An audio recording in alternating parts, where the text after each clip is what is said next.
a special welcome to all new members who this is the first George Talk you will have come to, and to anybody who's come to us as a guest of a member, who clearly this will be the first time that you come to our George Talks. We have these every month of the year, apart from August because it's holiday time. And it has been a wonderful way of keeping in touch with our members all around the world, one of whom I'm delighted to say is Rebecca Solnit, who will be talking to us about her wonderful new book, Orwell's Roses. I've just said to her that I think it's the most refreshing and interesting book on Orwell that I've read for an awful long time. Rebecca, over to you. Thank you so much, Quentin. Thank you, Neil. Thank you, everyone. I'm completely thrilled and honored to be with you all, and also mildly terrified because so many of you know Orwell so much better than I do, or so much and or so much more intimately. But I think a writer of his stature belongs to the world in some sense, or at least I belong to him as somebody who is hugely influenced by him, as I realized that my childhood goal of becoming a writer was going to mean becoming a nonfiction writer and essayist, and found him as one of the great models for what you could do with the essay. So Orwell's Roses. I wanted to start with a phrase from 1984, a terrifying phrase. Who controls the past controls the future. Who controls the present controls the past. I want to offer up a more cheerful version of that, a more inclusive version, to begin to try and explain what I thought I was doing with Orwell's Roses, this book of mine just out last month. We transform the present in the hope of a better future, but doing so makes it possible for us to see the past in a new light, or even to discover a new past altogether, what was overlooked, devalued, ignored, suppressed. Every new present makes a new past, and struggles over the past, over history, are also struggles over the future. Of course, in the US, we're having this huge fight over the conservative fantasy that we're teaching critical race theory to school children, which is really a fight over whether we'll talk about the racist history of this country or not in public schools. And it's really a battle over the present and the future, in which the past is being used as a kind of cudgel to establish what kind of a present and future we'll have. But shifts in values, priorities, emphases that arose in the present become new lenses with which to see new things in all directions. Big Brother sought authoritarian control of the past, present, and future, but I think that there's a shaping of vision that can arise from cultural shifts that are at best themselves the work of countless dreamers, writers, protesters, legislators, liberators, school teachers. We don't control the past, present, or future, but we offer versions and interpretations and perspectives on it. Some of the new ways we think about the small and the large, the public and the private, the political and the pleasurable, about race and gender, climate and nature, become instruments to build a better future, but they also become means to reassess the past, to think about who and what matters and why, to reinterpret the text of the past in the new light of a transformed present.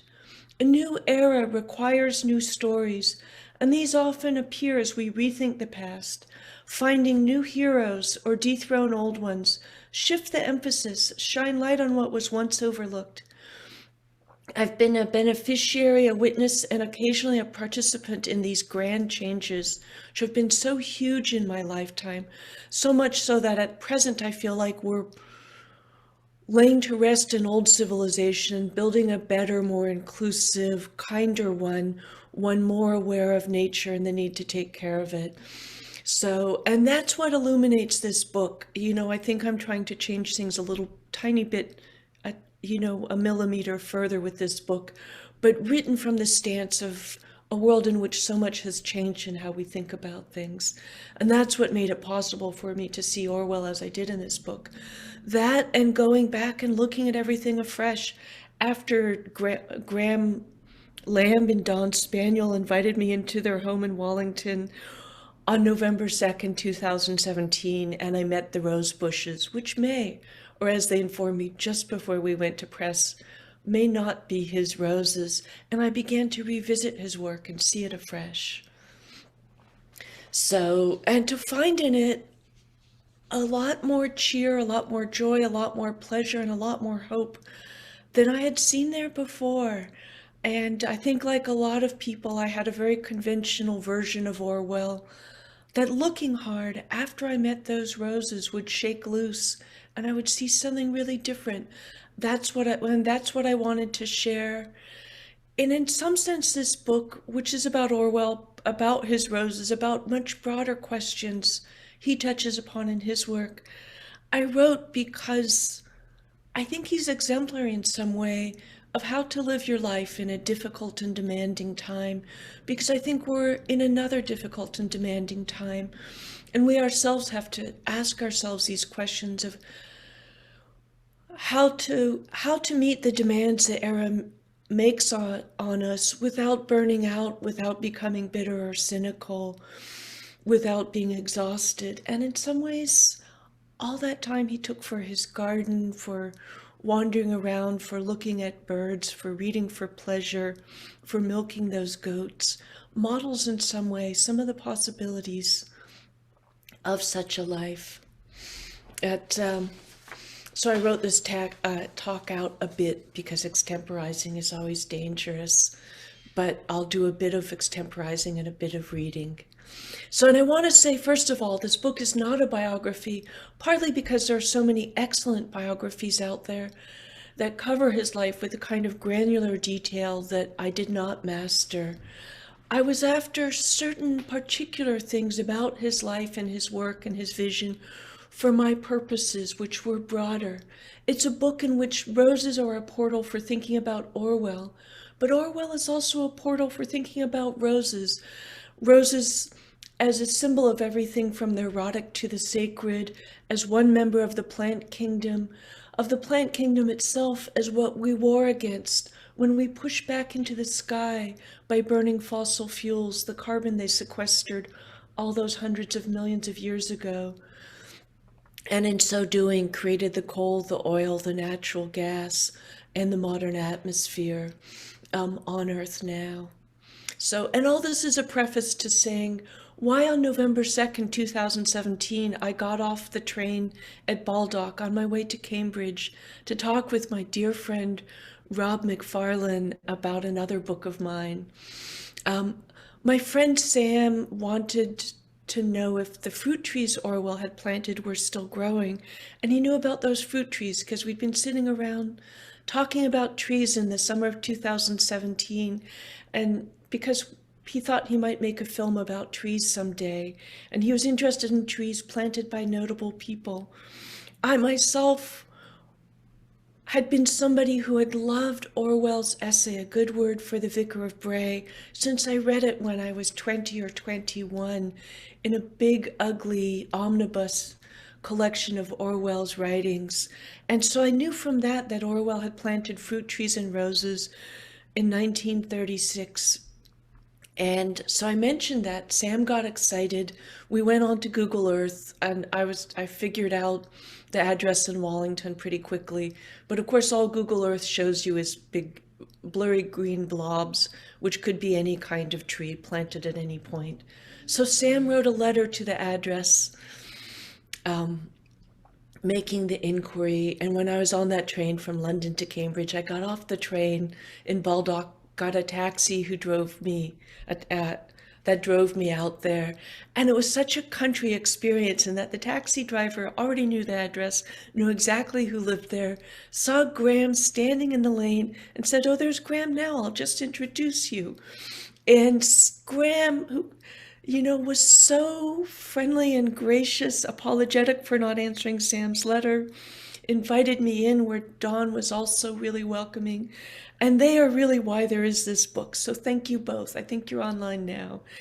And as it turned out, the fruit trees had been cut down, but the roses were still growing. And, and that just kind of shocked me into being much more awake than I'd been in that moment. Shocked me with a kind of exhilaration and joy for two reasons. One was simply the immediacy of being in the presence of living beings planted by Orwell's own hand. There's something about a living organism. Sometimes it's a human being, but sometimes it's, like the tortoises that Darwin knew, that I think there's a tortoise still alive from that Galapagos expedition, or was until recently. Often it's a tree, because trees live so much longer than us. And I'm here in California, where we have sequoias and redwoods that live for 2,000 years, bristlecones that live for 5,000.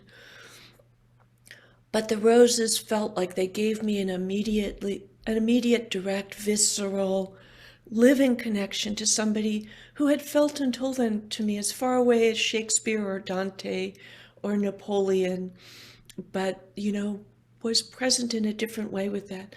But the other thing was the realization that although I'd known that essay, A Good Word for the Vicar of Bray, had quoted in something I wrote at the end of the 80s, I think, I had never really thought hard enough about what it meant that Orwell planted roses.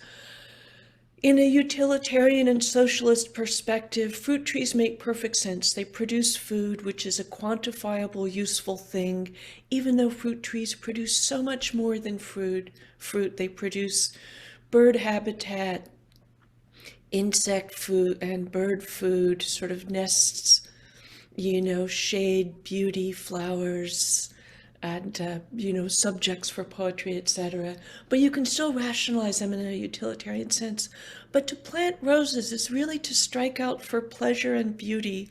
If you're growing on the scale of the Columbia rose industry I visited as part of my research for this book, you can grow them for utilitarian purposes, for profit. But a home gardener has to plant them for love in some sense. And it really raised the question of who Orwell was in a fresh way for me, an invitation to go deeper into who he was and to overcome the vague impression I'd formed. I hadn't read any biographies at the point. I read several afterwards, but I also read his journals, his diaries, his letters, and reread a lot of the things I had already read and saw them with a fresh eye. The epigraph for this book of mine comes from the great science fiction writer Octavia Butler, a Black woman from Los Angeles, who in an essay of her own said, "The very act of trying to look ahead to discern possibilities and offer warnings is in itself an act of hope." And that guided me to look even at 1984 as a warning, and therefore a sense that the future was not yet written, that we had choices to make, that we could choose the better than the worst options in many ways, as we can with authoritarianism in our time, with climate chaos, etc. And to see a more hopeful Orwell, and also a more joyful one.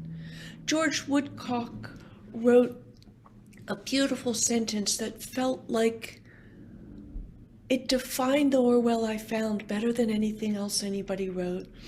And I'm afraid I'm going to mispronounce the name Antaeus, but because I'm one of those writers who learned everything from reading and not from talking. But Woodcock wrote, "The source of Orwell's self-regenerative power lay in his joy in the ordinary, common experiences of day-to-day existence, and particularly of contact with nature." Okay, it's two sentences. He wrote, "He fed from the earth like Antaeus." And that to me was so much the person I found when I looked again.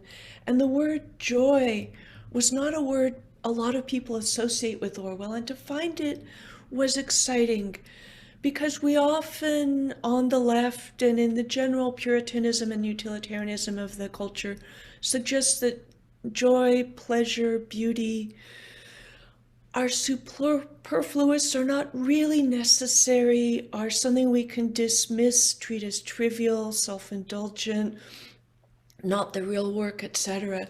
But Orwell's joy, his commitment to these pleasures and beauties, opened up so much permission for the rest of us. We can see lots of people doing this, but they themselves may be treated as trivial, indulgent, etc. But if Orwell did it, it felt like we're all off the hook. So in some sense, I wrote about him because he felt like a perfect case study, an exemplar, and this guy who gets the rest of us off the hook for those things we may need to do that are joyful, pleasurable, meaningful to us personally, but don't officially foment the revolution, save the children, stop the oppression. So, and I had assumed that a good word for the Vicar of Bray was a fugitive essay, a sign of who Orwell might have been had he lived in more peaceful times, had he written about the natural world and pleasure more wholeheartedly. After I met his roses in Graham and Dawn's garden, I realized he always was that person, and the trace was all through the novels and the work, that it wasn't fugitive. He didn't have to wait to live in a peaceful or easy time. There's that wonderful poem of his about, the vicar he might have been had he lived in easy times. But in a way, he was that person. He did plant trees, he did go fishing, he did wander about for pleasure, even to fighting propaganda and lies and delusions on the left as well as in mainstream culture.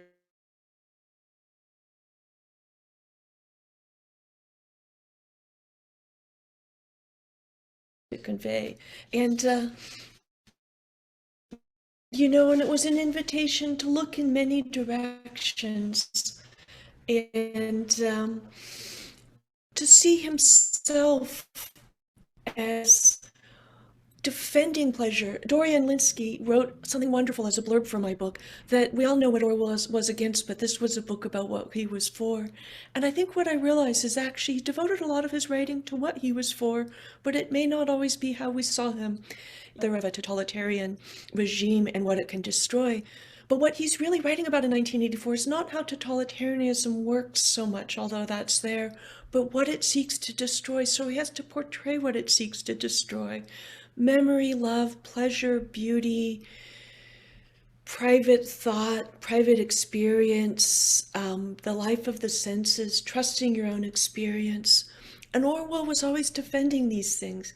After all, he's the man who got a letter from a Tribune reader upbraiding him that flowers are bourgeois, which I think is the most funny thing anybody's ever said in some sense. Flowers grow of their own accord all over the world, from the Arctic to the tropics.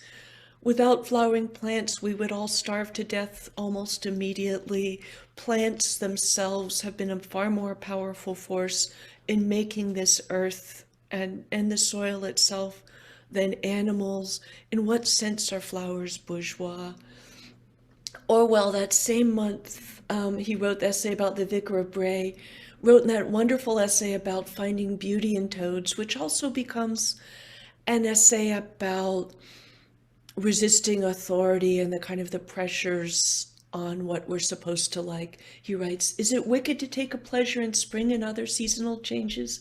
To put it more precisely, is it politically reprehensible, while we are all groaning, or at any rate ought to be groaning, under the shackles of the capitalist system, to point out that life is frequently more worth living because of a blackbird's song, a yellow elm tree in October, or some other natural phenomenon which does not cost money and does not have what the editors of left-wing newspapers call a class angle? There is no doubt that many people think so.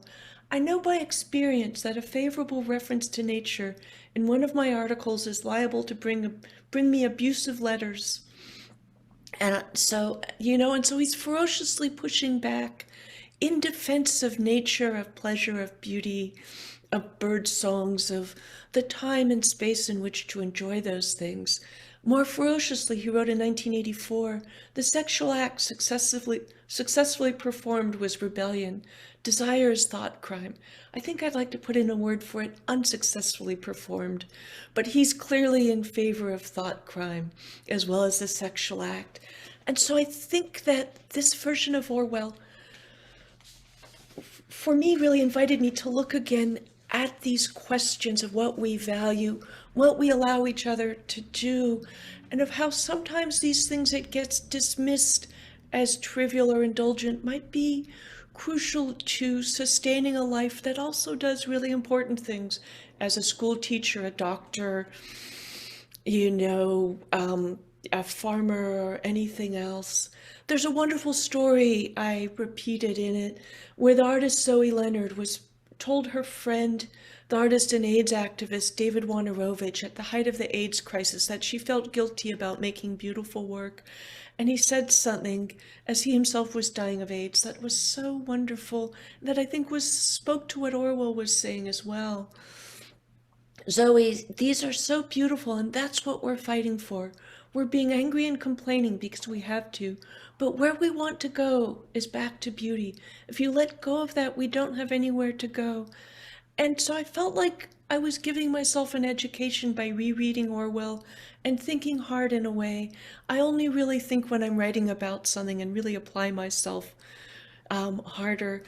And what that thing David Wojnarowicz said and Zoe Leonard tells us is that we have to never forget what we're for. We frame our political work as what we're against, and it is important to know your enemies and what you're against. But I think, and Orwell conveys this, if you forget what you're for can wither away, can go unprotected. You can forget what you're against. You can become the mirror image or just bitter and lost, as I've seen many activists become. And so you always have to remember and protect and take care of what you're for, no matter what times you're in.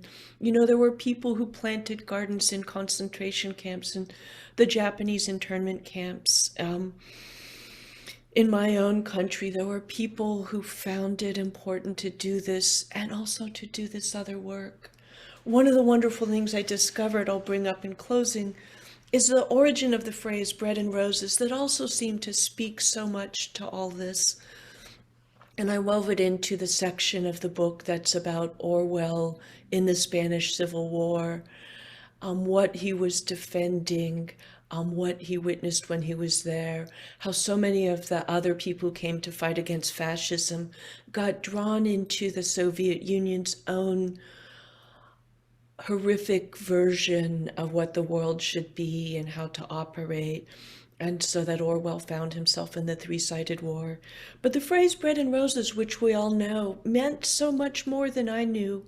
It came out of a talk a women's suffrage campaigner gave in 1910, and then the farm worker, a woman named Maggie, on the farm she was staying on, said the next morning, "The thing I liked best in your talk was that bit about fighting for bread, but also for flowers."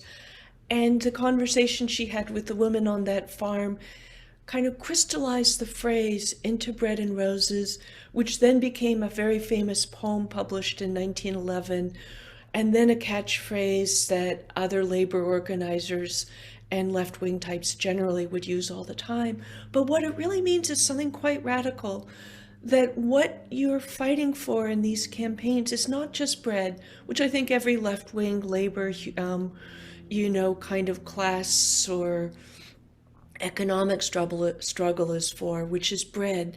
Bread means the basic necessities, the bodily needs, food, clothing, and shelter.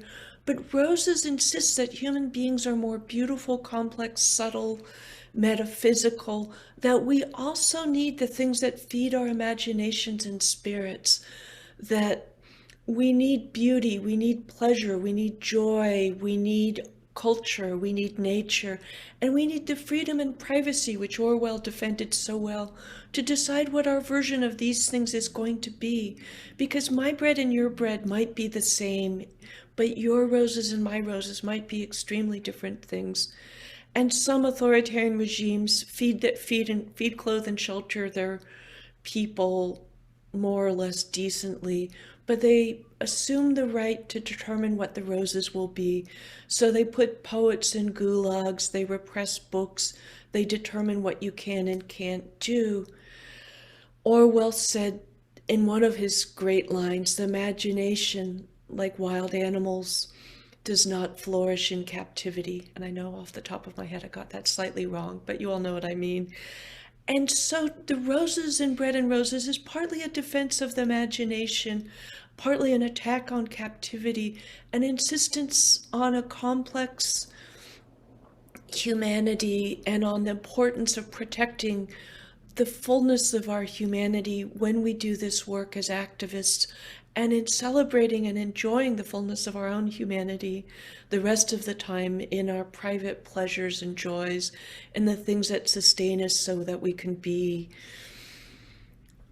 kind of the best versions of ourselves, for each other, for our societies, for the earth.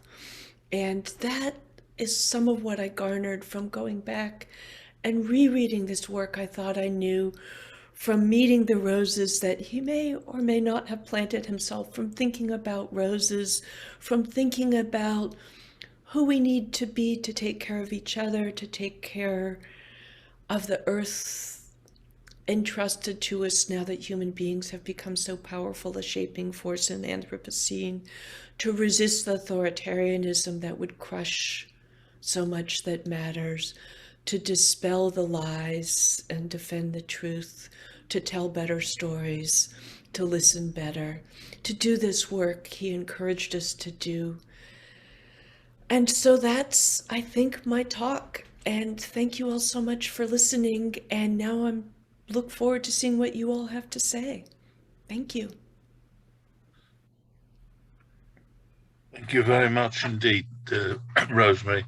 That was very stimulating, and the last points about bread and roses are particularly current in both our countries, where there are too many people wanting to take the roses away, if you like, by imposing a point of view about culture.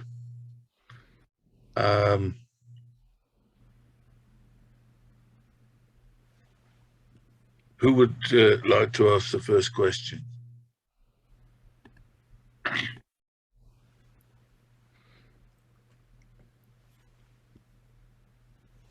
Eileen Hunt, please. Please unmute yourself. Hi, thank you so much. Can everyone hear me okay? Yes, of course. Rebecca, what a beautiful book. I just finished listening to it. It was just absolutely stunning. It's just a beautiful work of art, and thank you for giving it to us in the Orwell scholarship community. My question has to do with a quote you referenced from Catalonia, homage to Catalonia. I can't remember the exact words, but I took a note on it while I was running. I found it so powerful. It was something about Orwell saying we need to have more hope than despair. And I was wondering if you could talk about that passage a bit, and also what you think the sources might be for that idea of the need to have more hope than despair, or to find hope in the face of despair. The reason I ask is that I'm researching Orwell's possible debt to Mary Shelley in reference to 1984, because the original title of 1984 was The Last Man in Europe. We know that he had a collection of Percy Shelley's poetry in his library at the time of his death. We know he read Dracula as a young man, and he referenced Dracula in an essay, I believe from 1946, on the Good Bad Books. So we know he has an interest in Gothic literature, but I've not been able to find a direct reference to Mary Shelley's Frankenstein or Last Man in his writings. And I've not been able to show that he was aware of Mary Shelley's great pandemic novel, The Last Man. But there's a similar line in Mary Shelley's The Last Man, and that goes, "In the midst of despair, we perform the tasks of hope." And in previous Mary Shelley scholarship, no one's been able to identify the source of this quote that Mary Shelley puts in quotation marks in The Last Man. And I've been able to establish that it was probably a religious saying. It was probably a common saying in English Protestantism in the 19th century. And you can find it in religious magazines in Britain and in the US in that period. So I was wondering if you think that Orwell's reference to the importance of finding hope or more hope, in the face of despair, could be rooted in his Anglican upbringing, since we know he's baptized and confirmed in the Anglican Church, despite his obvious later atheism and so on. If that background may have shaped his interest in this dynamic between hope and despair, that also animates Mary Shelley's work. Thank you. And I'm not sure what I quoted from Homage to Catalonia that you might be referencing, but the larger question of Orwell as hopeful, I think, is really interesting. I think a lot of us got from both the ambient image of him as this kind of pessimistic, grim, austere figure, and from a widespread interpretation of 1984 that Orwell himself was quite pessimistic or despairing.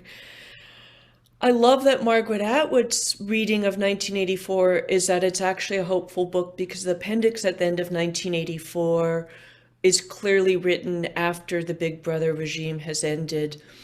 And, and she used that device in The Handmaid's Tale to have another appendix that suggests the authoritarian regime that she describes also, doesn't last forever.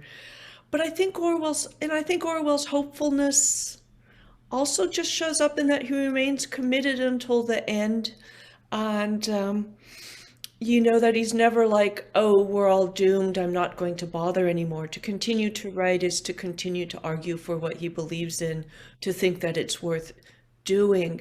And in a sense, as all of it is, I think this is worth doing. I think it's worth continuing to plant things on the farm in Jura, even though I'm dying of tuberculosis. And I found the fact that he dies with a fishing pole in his hospital room really moving, because it's like even at that point he thinks he might get better. They had that plan to fly him to the sanatorium in Switzerland, and he thought he might get a bit of fishing in. And the fishing pole is also an emblem of hope, even if it's just for a small thing. And I wrote a book about hope myself in response to the despair that broke out all over the progressive and anti-war American population when George W. Bush led us to war in Iraq. And I found that a lot of despair resembled certainty, that a weird kind of confidence that we know what's going to happen. And I don't believe in hope as optimism, that everything will be fine. I think hope and optimism are extremely different. Optimism is a kind of complacency. Hope is just a sense that the future isn't written and it's worth trying. It might, since we don't know how it's going to turn out, and our actions may help determine how it will turn out, or there may be surprises in store. And so I think Orwell, in that sense, lines up very much as a hopeful character. And again, I don't know about the Anglican take on it, but I think also there's a young Black anti-prison activist named Mariam Kaba in this country who said, hope is a commitment.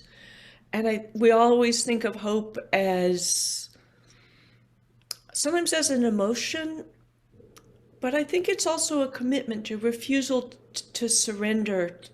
There's a sense in which our enemies, whether it's Stalin and Hitler or, Trump and Boris Johnson, want us to feel that there's no use in resisting them.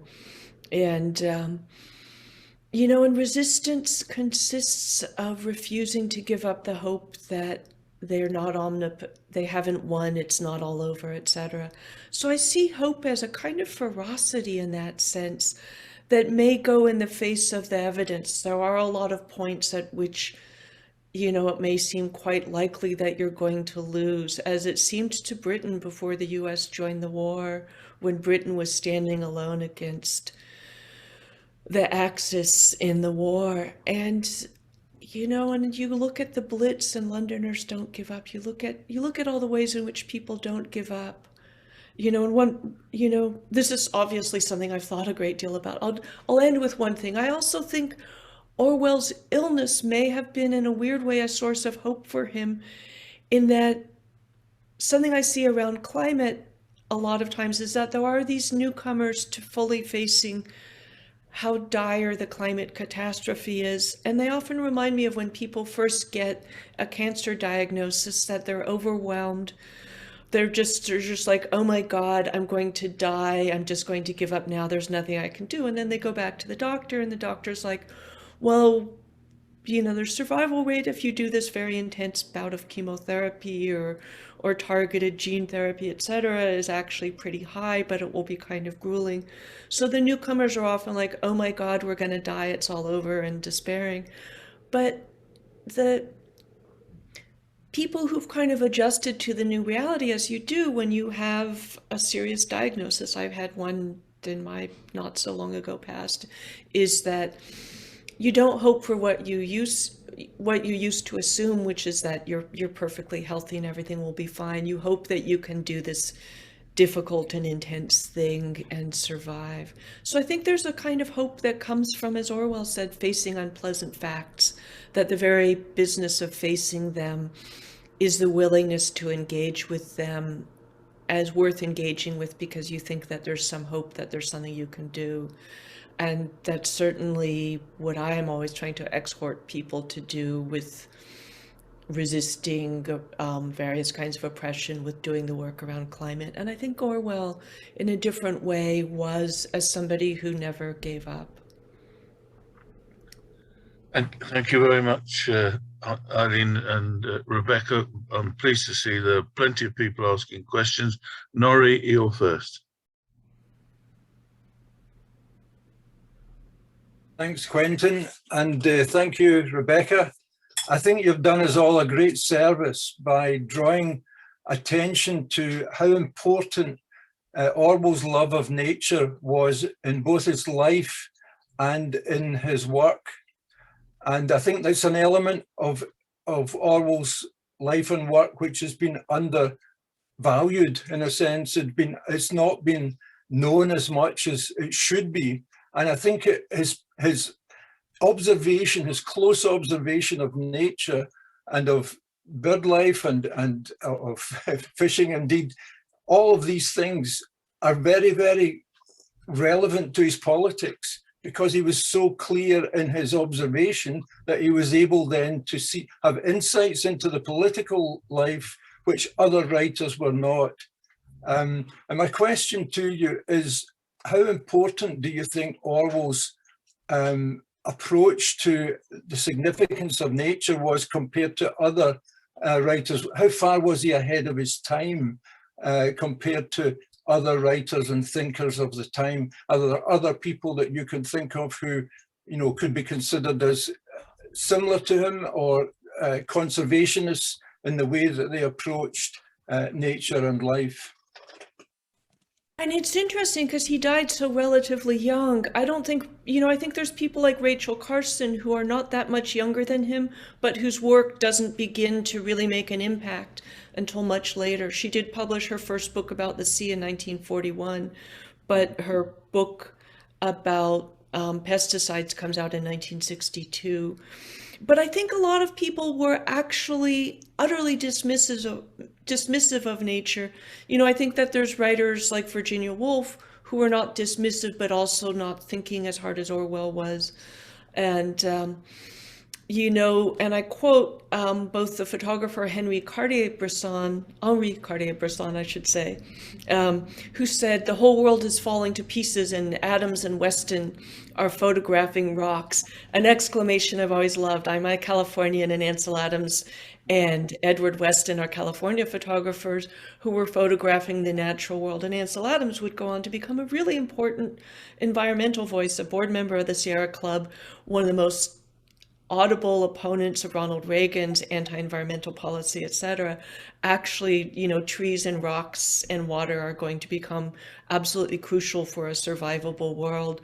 And then Bertolt Brecht, who is very left-wing, but in a very conventional way for his time, writes that poem I also quote, What kind of times are these when to talk about trees is almost a crime, assuming nature is both completely stable and therefore completely irrelevant, and therefore you shouldn't be talking about it. You should be talking about a completely human world. And now, of course, we know trees sequester carbon, protecting forests, planting trees, protecting grasslands, soil conserving agriculture, as James Rebanks, I just had a great conversation with, does, etc., are crucial to protecting, all life on Earth. So I think that there were some people who kind of had an inkling, but it's definitely not front and center. And I don't think Orwell's thinking of it as deeply political, but I think he's thinking of it as grounding. One of the other sentences that, for himself and for Winston Smith, there's this wonderful phrase or sentence in 1984, but the final command of the party was to ignore the evidence of your eyes and ears.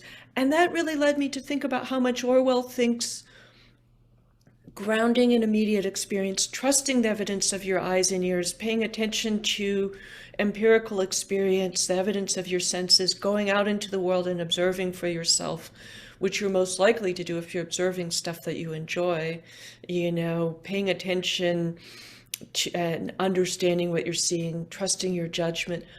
I think it doesn't overthrow tyranny, but it makes a robust mind, a robust person, a robust citizen who might be better able to resist tyranny. Our equivalent nowadays might be people who are slurping up social media, and information all day long and getting kind of lost in the information realms rather than kind of going out and thinking for themselves. Yeah. Trusting experience, kind of trusting their own capacity to, and having that kind of critical thinking and stuff. So I found, that part of Orwell really striking. And, but yeah, I would actually have to go browse my own library and think harder about who was doing it in his time and what we'll define as his time. It is kind of shocking to think that, I was, my erstwhile partner was a lung doctor. And when I first met him, my fantasy was to find a time machine and send him to cure the Brontes, Henry David Thoreau, and Orwell of tuberculosis, and to see, what Orwell would have written in his 50s, 60s, and 70s is so inconceivable. Yeah. John Steinbeck comes to mind. John Steinbeck comes to mind as someone else who, Monterey, and that whole scene. Oh, that's a really interesting, that's a really interesting thought. And of course, I'm 80 miles up the coast from him. So that's really lovely. Thank you. My pleasure. Thank you. Thank you so much. Thank you, Nori. Joe, please. Hi, Rebecca. I'm Joe from Santa Barbara, California, not too far from you. Loved your book. Can't wait to read it a second time. To me, Orwell's relationship to the natural world really comes to life in his diaries, whether it's his garden or goats or weather or our relation to food, other aspects. This is the only question I can think of.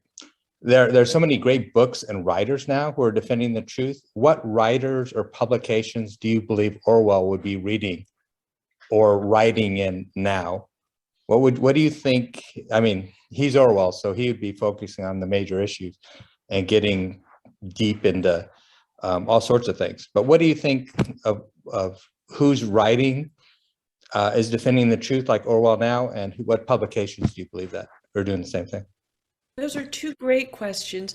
I'm really proud that I write for The Guardian, which of course The Observer merged with, that Orwell wrote for, and he wrote for The Guardian itself. I suspect, Orwell would just never have stopped writing for The Guardian and The Observer had he lived longer. And I think that The Guardian continues to be one of the really great, strong, progressive voices. In the US, newspapers are so concerned about a ridiculous version of fair and balanced that they're timid about recognizing how much the right wing bases its entire platform on lies. They entertained the idea that there's two sides to climate science rather than that almost every climate scientist on Earth agrees, and the oil companies are pumping out propaganda. But nowadays, I think that there's so many people doing so many versions of it. There's scholars who are rethinking history. There are people speaking up with their bodies, going to protests and demonstrations, going on hunger strikes, etc. There are people, the scientists themselves. I think of the great scientist Sandra Steingraber, who just wrote a new introduction to some of Rachel Carson's books. I think of Michael Mann, who is one of the scientists who overcame the old belief that scientists should be apolitical to become a great voice around climate. I think of Greta Thunberg, Jane Goodall, Christiana Figueres, who led us to the Paris Climate Treaty and who now has a podcast on climate, the great Latina who I think saved the world as much as anyone. And in this country, she, a really important voice for the past 2 years has been a historian named Heather Cox Richardson, who started posting long Facebook posts when the Ukraine scandal, where Trump was trying to bludgeon the, I forget if he's prime minister or president of Ukraine, into supporting lies that were supposed to incriminate Joe Biden to increase Trump's chances of winning the 2020 election. Something so completely outrageous as a form, of blackmail, manipulation, lying, abuse of office, etc. Heather started writing an essay almost every day for the next year, and she acquired this immense following. I think she has about 3 million people who read what she writes, and she does a beautiful job of contextualizing it as, looking at the US Civil War, that begins in 1860. One of her subjects of expertise as an American historian, as a framework for understanding essentially the Civil War going on now, where we have a far-right Republican Party no longer interested in the rule of law, no longer interested in respecting the authority of the truth. That's become, as much as any regime or attempted regime we've ever seen, ruthless in lies and propaganda and manipulation of the evidence, violations of the law, etc. So she's been one of the really great voices of our time. But I just think, there's so many, and it can be, the person who pipes up at school boards to say, actually, we're not teaching critical race theory. The people who are talking about the truth about vaccines and the pandemic, to try and overcome that, that it's, in a sense, there's a way in which we focus alone on someone like Orwell will make it sound like exceptional people are doing the work for us. And I don't think that's what Orwell believed. And my book really ends with saying that, that we're in an era that demand that we all try to do what Orwell did, which is to stand on principle, to defend the truth, to oppose tyranny, etc.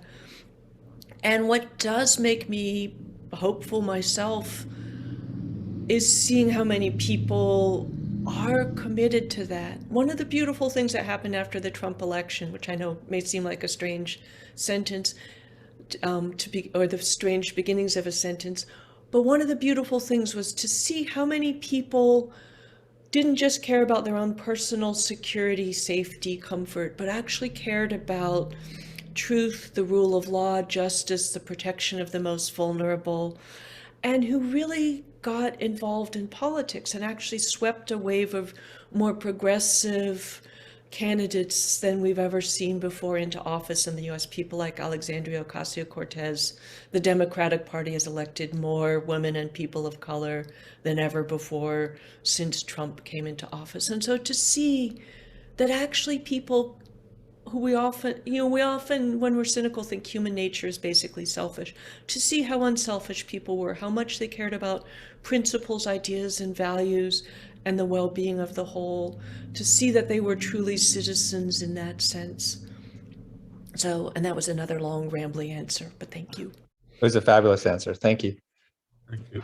Glenn, please. Yeah, sorry, I was going to bring us back to the roses. I'm interested in the direct connection, in a sense, with politics. Orwell was around in 1936 with the Independent Labour Party. He was going to summer schools. One of the prominent members of the Independent Labour Party at the time was Harry Wheatcroft, who was a very famous rose grower, who actually politicized roses. He later developed the rose peace, a white rose to symbolize his pacifism that was extremely popular in working class gardens in the 1950s and 60s in the United Kingdom. So I just wonder where Orwell got his ideas from. I mean, is there any reference to Harry Wheatcroft anywhere? What were the varieties of the roses that he planted? Did he pick roses? Did he actually buy them at Woolworths? I'd be interested to know where the nearest Woolworths was to where he was living, or did he actually order them and make some kind of political selection around the idea of peace or the rest? Oh my gosh, I wish I'd met you 2 years ago. I would have written some of what you just told me into the book. I'm crushed, but also, Orwell describes buying, the job lot of fruit trees and roses he planted from Wordsworth, and also writes very festively how much fun it was to buy these sixpence roses from Woolworths, not really knowing what you'd get. One of the roses, and here I have to mention that the roses growing in Dawn and Graham's gardens, there is some doubt whether the ones still growing now are the ones he planted, but he definitely planted an Albertine or something resembling an Albertine, a light colored rose. And he describes off the top of, I cite some of what he says in the book. I can send it in as an email to share through Quentin or Neil. But one of the things one of the fun things about roses is that they symbolize everything, which means, there's some flowers that will only mean one thing, or maybe not. I know poppies have a huge kind of war remembrance meaning in Britain, but there's also a caustic remark that, Britain's flower should be the poppy because of all the opium produced in India and foisted upon China. And I say at the beginning of the book, roses mean everything, which means that they mean almost nothing. And, Dante uses the rose as a spiritual symbol in the Divine Comedy. Of course, you're familiar with the White Rose group of teenagers resisting Hitler so bravely in Germany. There's, you all have the War of the Roses. We have the Rose Parade in Pasadena.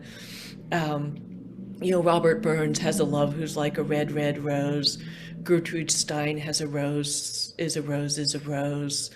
Roses get used as examples for a lot of things. And now I am going to have to investigate. Did you say his last name was Wheatcroft? Yeah. Harold Wheatcroft was a very famous rose grower in Britain. Many of the so-called standard roses were roses that came from his development. I will look him up, and it sounds like Orwell should have sent the lady who said roses are bourgeois to him. Yeah, indeed. And one of the things that that Orwell goes back to again and again when he talks about pleasure and joy and beauty is how affordable it can be, the things that cost nothing, and that are cheap and available to almost everyone. And so I think he was making the case for affordable roses, kind of roses for the people.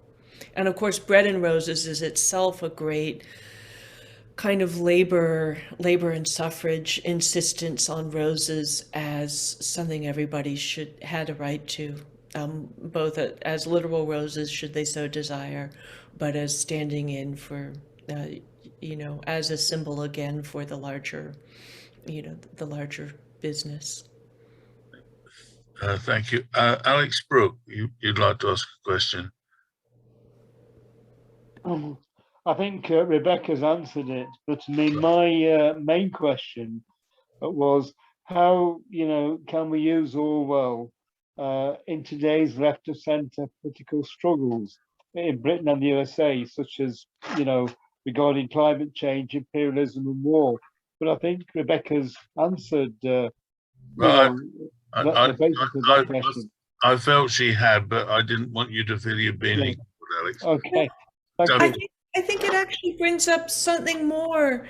One of the things that was so striking for me going back into Orwell for the purpose of, and to reading Orwell and reading about the world around him, was understanding more deeply that so much of what we call the left in my country and yours was Stalinists. And, we don't really, and I grew up kind of in and around the left. One of my family legends is that my grandfather was Trotsky's flag boy before he emigrated in the Red Army. And, there's a lot of blurriness because, I don't know what the left is. It's what the hell is the left if you can support Stalin and be considered the left. And I want the left to be absolutely about universal human rights and absolute equality, in which case you can't have authoritarians who, of course, are profoundly hierarchical and inevitably abusers of human rights as they seek to terrorize everyone into obedience and suppress dissent. And what that really brought up for me is that Orwell was a very lonely voice in his time, saying, not only do we have to resist Stalin and Hitler and fascism, but we have to look at our own ranks when so many people here are either deluded or denying or refusing to be aware that idealizing the USSR is idealizing a monstrous authoritarian regime. We have equivalents of it, and the left has, I feel like the left, maybe because the right was so brutal in terrorizing people on the left, and McCarthyism in my country, anti-communism, across the liberal democracies, etc. But, I feel like we're not very clear about the past, and we don't have a clear definition of what the left is today, because we still see people who are supposed to be the left supporting Putin, supporting Assad, excusing dictatorships, excusing human rights abuses, and so it feels like Orwell's work is unfinished. And I do know people still fighting to try and just clarify that it's deeply problematic that we have people supporting anybody supporting an authoritarian, anyone supporting human rights abuses is a problem. When they're supposed to be on our side, it's a problem for us, a kind of family problem. And that's something Orwell spoke to so bravely and so powerfully that I don't think we talk about enough now. I've been trying to find, I've sort of mentioned it in various ways and trying to find a way to address it head on. It also means taking on the most malicious men on the internet. So and I've seen people harassed and crushed for, taking on some of these people.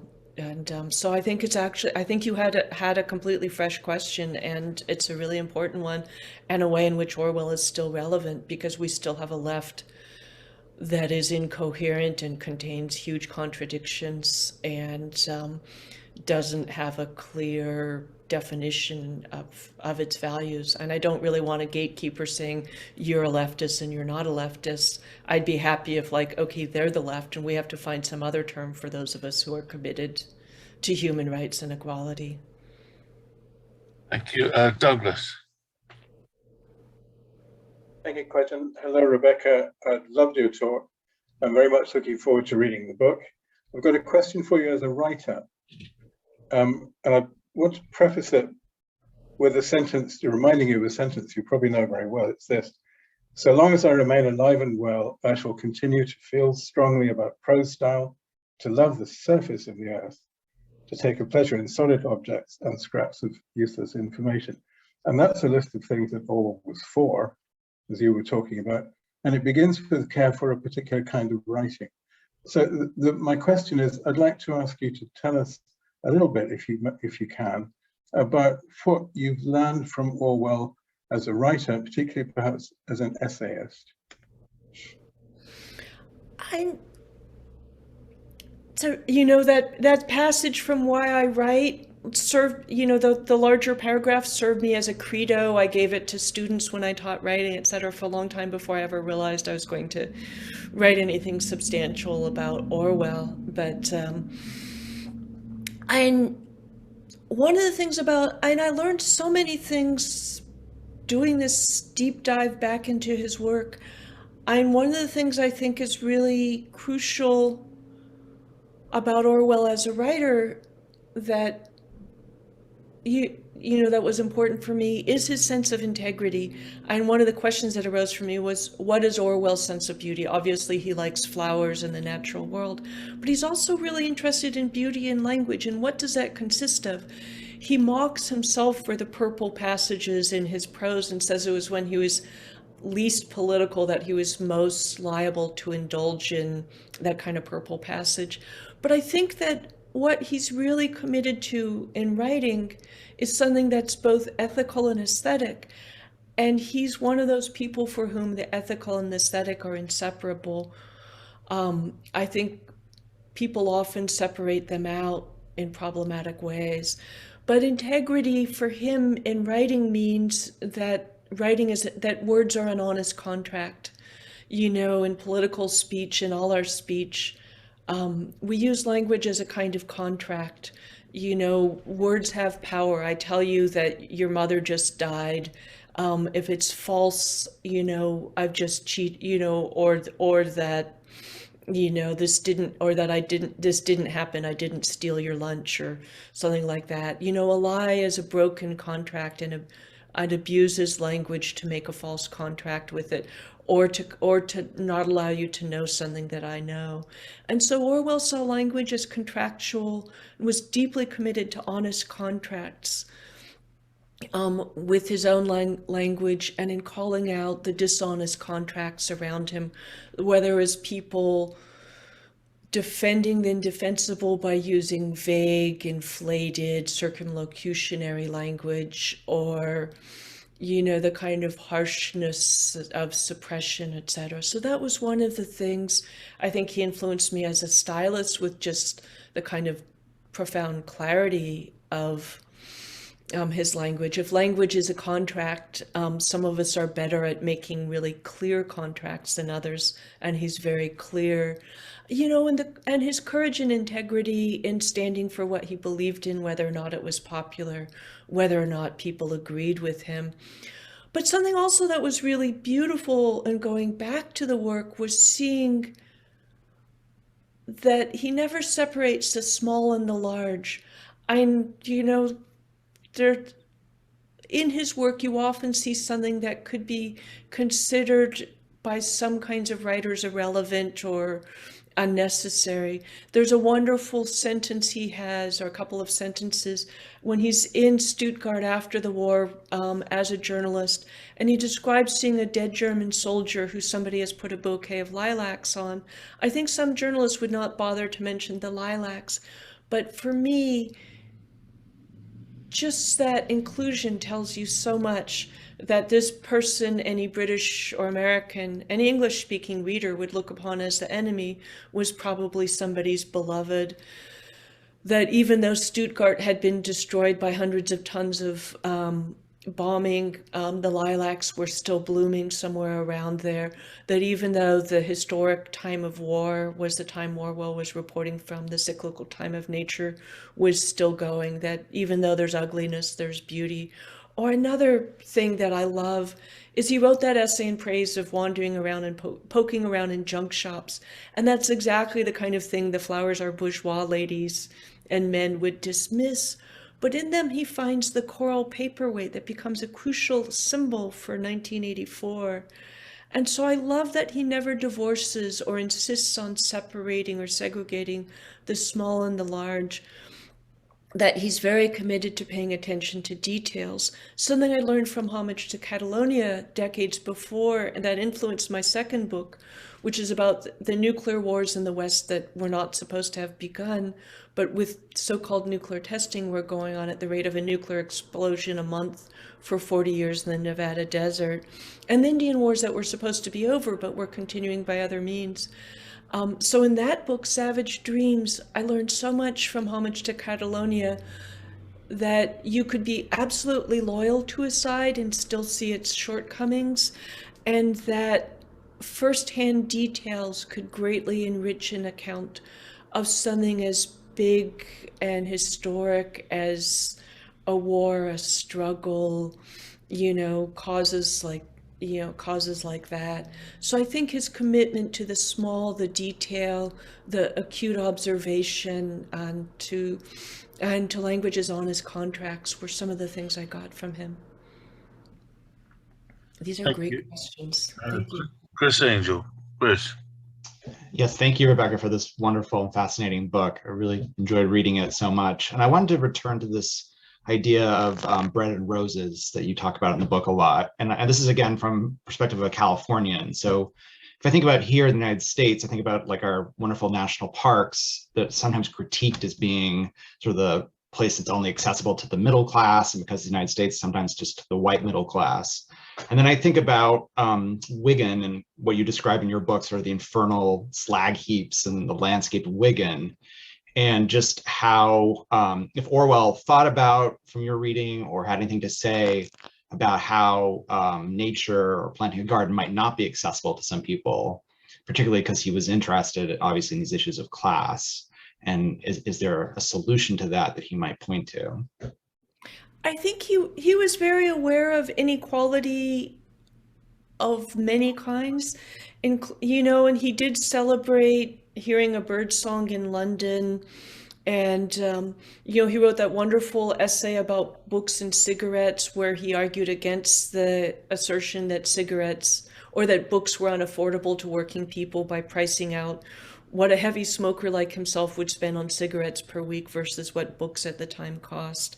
So he was concerned about those things. I think access to nature, he thought about in terms of just hating the ugliness of the industrial world and the way it blighted both places and lives.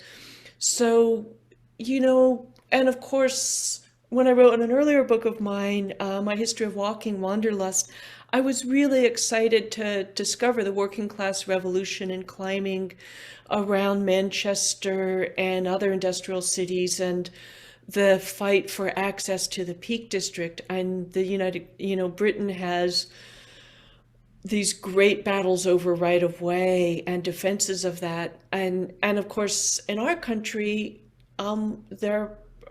non-white people often don't feel safe in rural places. I've heard that from like J. Drew Lanham, who's an ornithologist and birdwatcher and Black, who's written about that extensively. We had a case in 2020 where a Black birdwatcher in Central Park telling a woman to leash her dog in that it was harassing birds, and she called the police on him in ways that could get him killed. I think often about what I call spatial justice, which is exactly about that. And so I don't think Orwell talked about access to nature in that sense, but I think he wanted, in a William Morris kind of way, a world in which we didn't produce sacrifice zones, as we now term extractive and industrial places, which often are the site of poor, and exploited, poor people, often people of color, exploited labor, but also of toxicity. And that the solution wouldn't just be to give people better access to green space, but to not create, in the first place, toxic, filthy, hideous environments. And so that would be kind of my take on his position on it. Thank you. Eliza Kay, you had a question on the text. Would you like to ask your question of Rebecca? Well, I was sort of asking the whole group, because there's so much collective knowledge here, about Richard Jefferies, because I just kept thinking about After London. and about that vision of England as fully rural with the disappearance of humans. And someone, Lee, I think, answered that the only Jeffreys that he knew that Orwell recommended was something about the amateur poacher, which sounds wonderful. So I thought I'll go look it up. But yeah. Thank you. And welcome to the Orwell Society. Well, tell everyone. Oh yes, thank you. Peter gave me. Kay is our latest member. Brings our total to 400. I'm a wolf person, but I still like Orwell. I'm a wolf person too, as well, you know. And I think my formative trinity was Thoreau, Woolf, and Orwell. As you know, I'd written a lot about the other two in various books, but this was sort of the beginning of me, like, kind of paying homage to Orwell. And I'm not sure there was a question in what you said, so no. I'm not sure. The question was, did Orwell read Jeffreys? Not that I know of, although he was very widely read, and I kind of love the range of his reading from, you know, the popular highbrow and middlebrow books of his own to murder mysteries, good, bad books. I love that he had this enthusiasm for 19th century American children's books and, you know, books that would be considered frivolous, and that wonderful essay he wrote about, you know, what was it? It's where he cites the song "Going Down from Bangor," the 19th century American song, and Americans' kids' books and things like that. And he seems to have been one of those people who just devoured everything he could get his hands on. You know, there was an amazing eclectic collection of penguins that Les Hurst could, I'm sure, tell us exactly which they were. That he read on the roof of the Polyarama during the May Day fighting in Barcelona. It was quite an eclectic collection of the sort of books you've just described. Richard Hallmark. Richard, Rebecca is the gentleman I introduced you to by email. Richard. Lovely to see you, Richard. Can you unmute yourself, Richard? Sorry. Hi there. Nice to see you, and thank you very much for your book. I have a sort of question based on some rather unformed comments. What I think is significant about your book, amongst the many books that now exist about Orwell as a writer, is that your pivotal approach is on his time in Wellington. That my what? Is it? You pivot on his presence in Wellington. Yeah. What Wellington meant to him. And I think that has not been well appreciated because of what was going on in his life before then, elsewhere, and afterwards. It's the place he spent more years connected to than anywhere else, any other one place.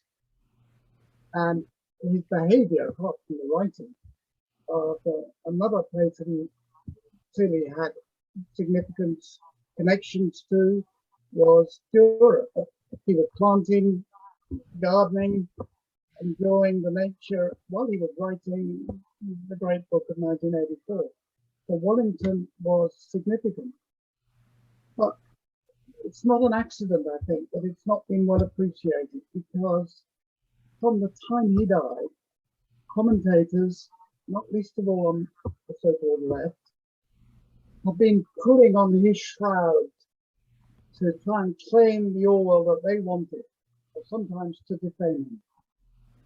I was told by a friend of a visit to Cuba on one of these left-wing jaunts to go and see the great socialist state. And an old Communist Party hand said, "There's 3 people in this world I would like to have executed right now. Ken Loach, for his film, not this based on Communist Catalonia, Arthur Koestler for The Darkness of Moon, and find them on the George Orwell. These are modern communists. They are still doing it. You can find in the comment columns, and The Guardian has people who comment from the same perspective, and they call themselves left-wing. My question is about what the left should be and where it's going. Because Orwell was, by any definition, a progressive, socialist-minded person, you know, with all the principles that have made a left-wing movement.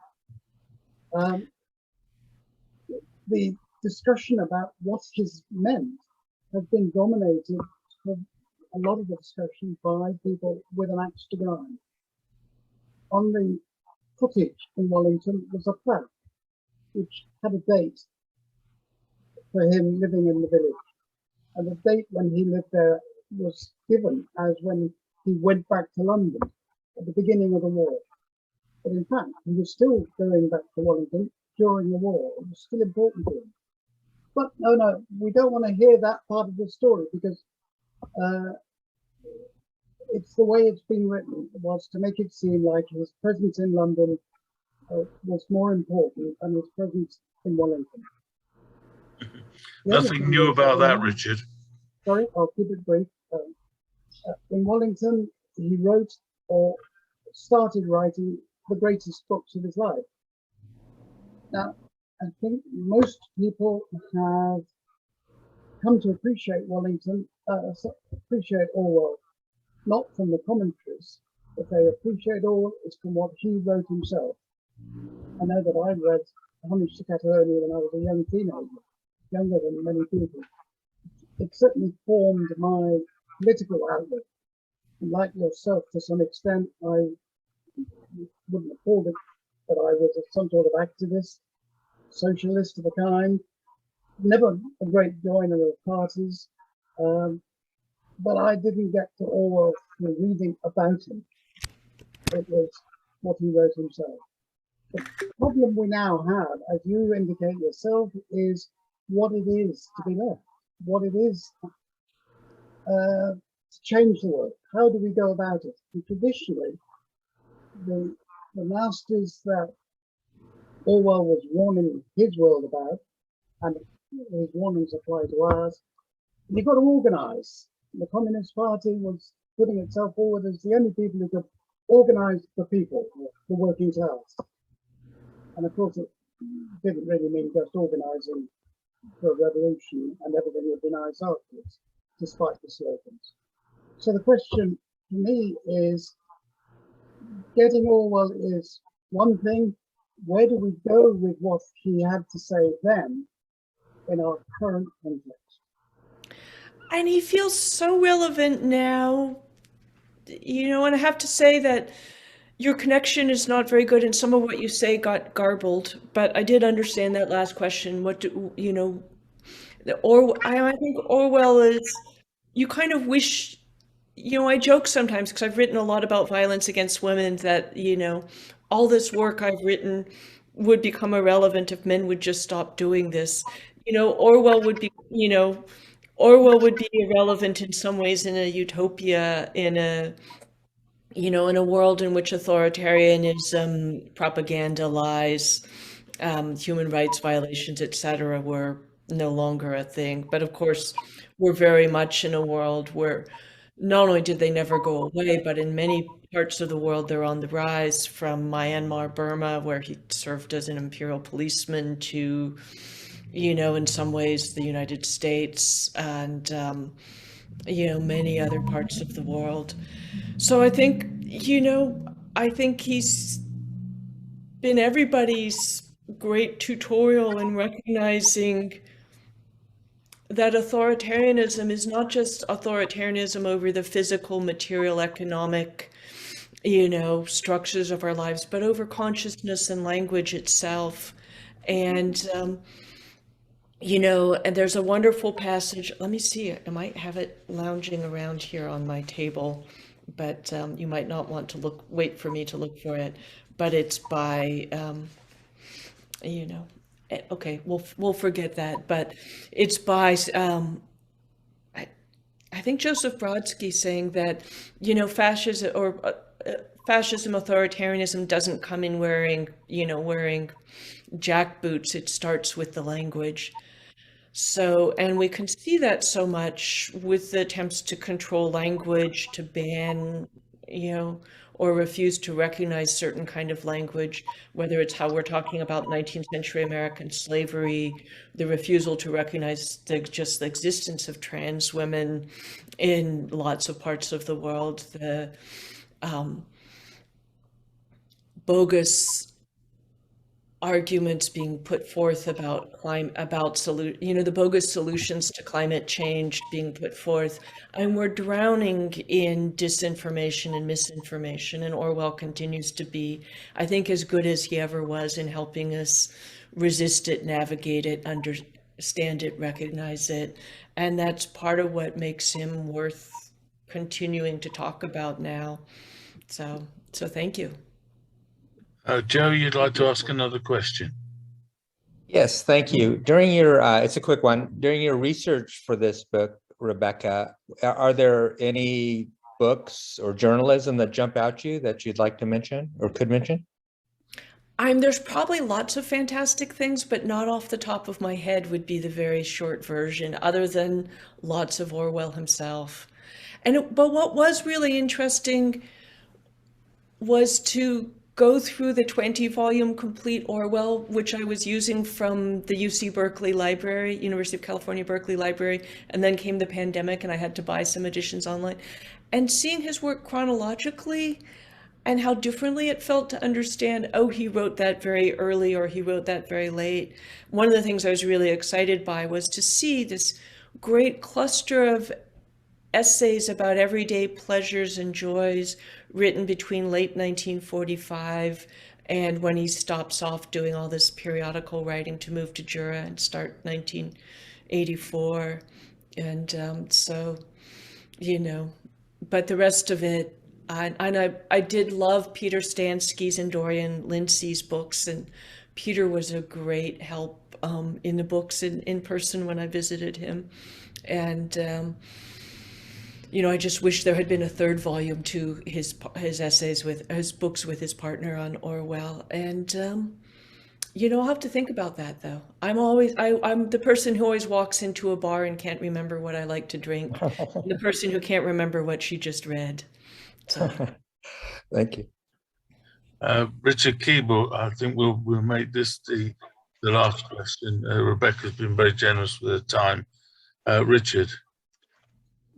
Thank you so much for your wonderful talk.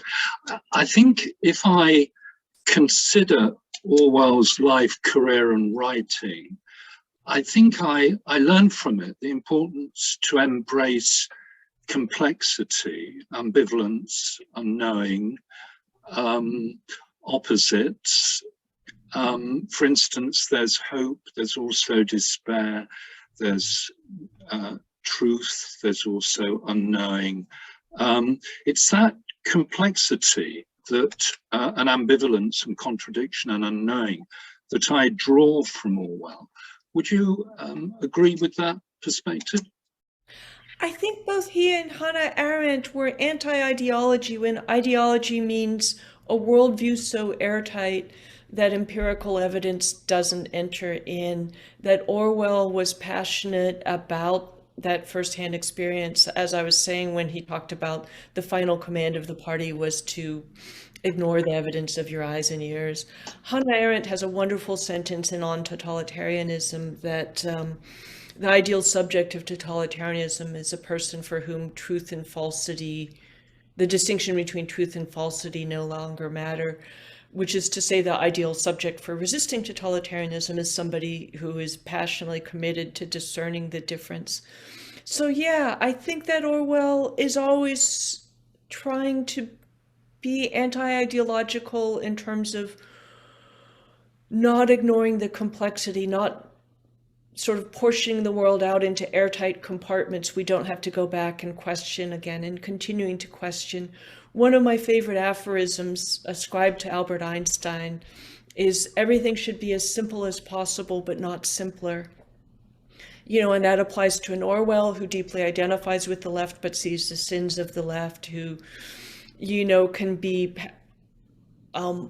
very much love his country, but hate imperialism and distrust his government, who continues to insist on, as you say, and I think it's a great point, on the complexity of the world, which means that the job of paying attention and trying to understand never comes to an end. I think what ideology, as Orwell and Arendt describe it, gives people is an invitation to not have to think anymore, to let others think for you, or to have your one-size-fits-all frameworks that allow you to stop thinking. And one of the things that was really striking was reading, not Orwell, because he never joined a communist group, but Stephen Spender, Doris Lessing, Arthur Koestler, etc., and looking at these very arid meetings that are worse than the worst leftist meeting I've ever been at, where people kind of trot out their ideology to smack down everyone and everything. So I think, I think that I think Orwell would say that you can despair and still hope, you can believe but still, examine for yourself, you can identify with a group but also be critical of that group. And that commitment to subtlety and complexity and never stopping your examination, I think, is so central to Orwell, which makes it a great place, I think, also to leave off. And to thank you all for such a wonderful conversation, and thank also the people who created and keep the Orwell Society going. I'm excited to be a member. I'm now daydreaming, now that Quentin's put it in my head, to come out for June 25th at Orwell's grave, and I look forward to being in the audience for future talks. Thank you all so much. Thank you very much indeed, Rebecca. I think what you and Richard just said is so exemplified by the fact that, unlike so many writers, he was prepared to admit that evidence had made him change his mind, and rather than, as you say, an airtight ideology that doesn't admit any evidence. I think that's absolutely right. I applaud you both for bringing that to everybody's attention. I'd like to thank you very much for the time you've given us tonight, and I hope everybody would unmute themselves and say thank you in the normal way. But yeah, Thank you. Thank you. Thank you. Wonderful. Thank you.